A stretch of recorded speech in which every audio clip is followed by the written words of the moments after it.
Question number 4, question number 4 देख लेते हैं।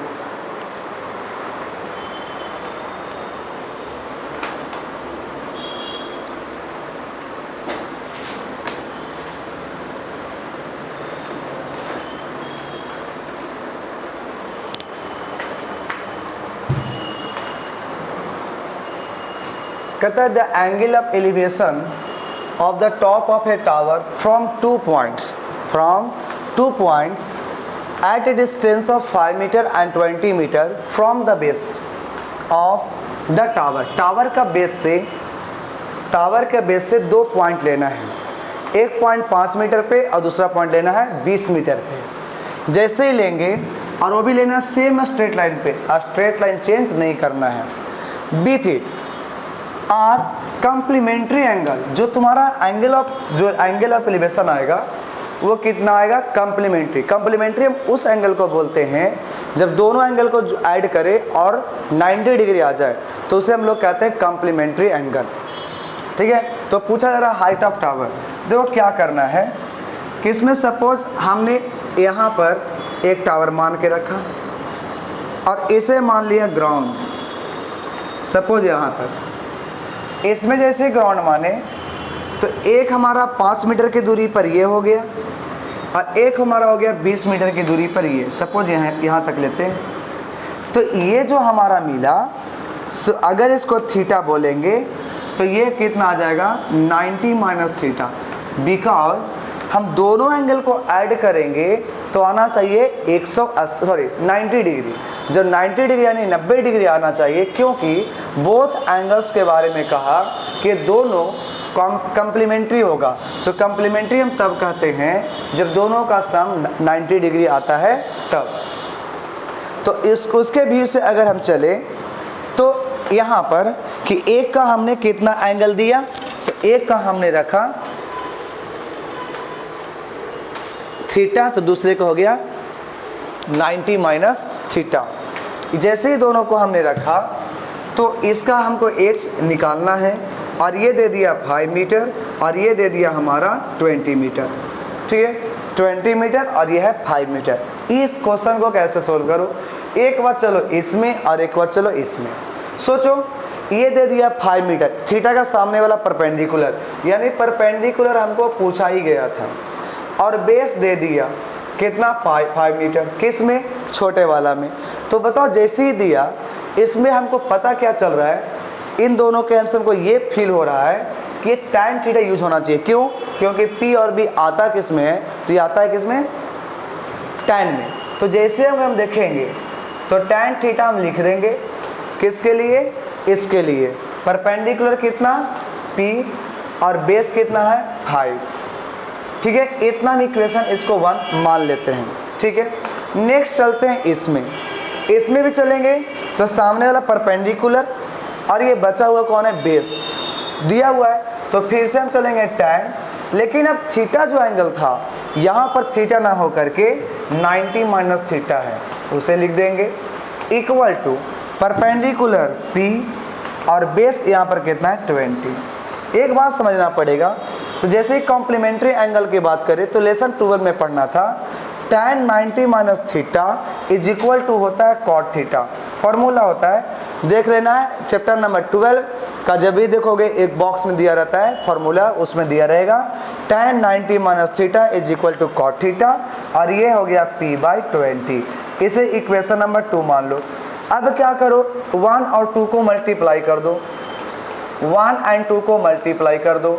जैसे करेंगे LHS में tan थीटा, LHS में cot theta equal to P/5 और इंटू P/20 आ जाएगा।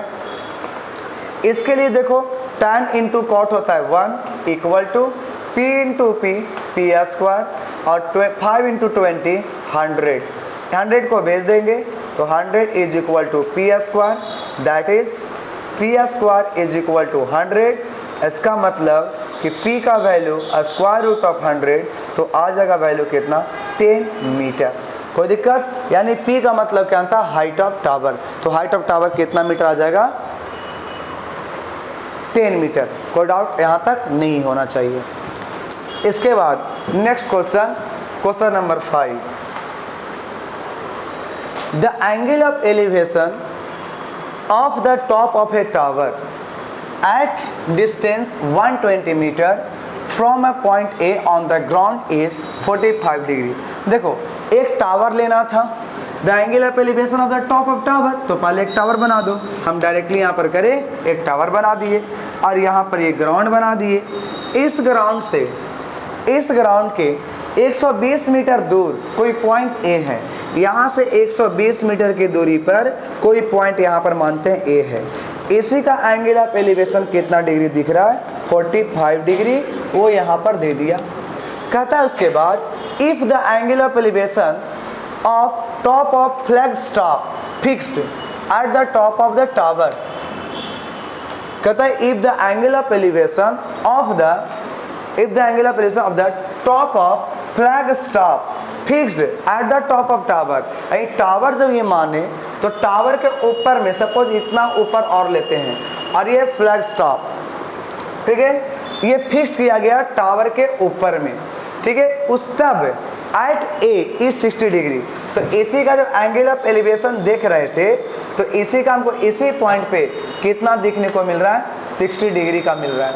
ये फ्लैग स्टॉप, तो पूछा जा रहा है find the height of flag stop, यानी इसका हाइट पूछ रहा है। तो देखो सबसे सिंपल है, पहले चलेंगे छोटे ट्रायंगल में। फिर समझो क्वेश्चन कि एक टावर था, टावर से 120 मीटर की दूरी पर कोई पॉइंट ए है और यहाँ से 45 डिग्री का एंगल बना था टावर के टॉप पे, लेकिन टावर के टॉप पर ही एक फ्लैग स्टॉप लगा दिया गया, फ्लैग के लिए जो झंडा वाला होता है, और उसके टॉप का पॉइंट ए से एंगल ऑफ एलिवेशन दिखाया गया 60 डिग्री। तो पूछा जा रहा है कि इसका वैल्यू कितना होगा। तो क्या करेंगे, पहले छोटा वाला ट्रायंगल में चलो, तो इसको मानते हैं P, तो 45 डिग्री 45 डिग्री है। तो सोचो कि जब हमको चाहिए ये वाला और दिया हुआ ये, तो tan यूज करेंगे, तो tan कितना डिग्री? 45 डिग्री, और ये कितना होगा? परपेंडिकुलर बाय बेस, इसका वैल्यू 1, P नहीं पता और बेस 120। क्या करो, क्रॉस मल्टीप्लाई, तो आ जाएगा 120 इज इक्वल टू P, यानी P का वैल्यू आ गया 120 मीटर। लेकिन अभी फ्लैग स्टॉप इसका नहीं आया है, तो अब क्या करेंगे, अब बड़ा ट्रायंगल में चलेंगे। जैसे ही बड़ा ट्रायंगल में चलेंगे तो बताओ, इसको मान लेते हैं x, तो परपेंडिकुलर और ये वाला बेस, तो यहाँ पर लिखेंगे tan 60 डिग्री, परपेंडिकुलर ये पूरा होगा, और ये जब पूरा होगा तो जैसे ही पूरा अगर लेंगे तो कितना आ जाएगा? P प्लस x पूरा परपेंडिकुलर और बेस कितना? 120। बताओ tan 60 √3, P का वैल्यू 120 और प्लस x 120, क्रॉस मल्टीप्लाई करते हैं तो कितना आएगा? 120 √3 इक्वल टू 120 प्लस x, इधर ले आएंगे तो 120 √3 minus 120 is equal to x। क्या करो, 120 निकाल दो कॉमन, √3 बचा और -1 इज इक्वल टू x। क्या करेंगे, x बराबर 120 रहने देंगे और √3 का वैल्यू दिया हुआ है कितना? 1.732 -1। जैसे करेंगे 120 रहने देंगे, माइनस करेंगे तो 0.732। अब इसको क्या करना है, तो सिंपल 120 से 0.732 को मल्टीप्लाई करो और इसके बाद जो आंसर आएगा वो इसका आंसर हो जाएगा। ठीक है, ये था क्वेश्चन नंबर 5। इसके बाद देखेंगे 6 और 7, यानी हर एक वीडियो में 2 क्वेश्चन।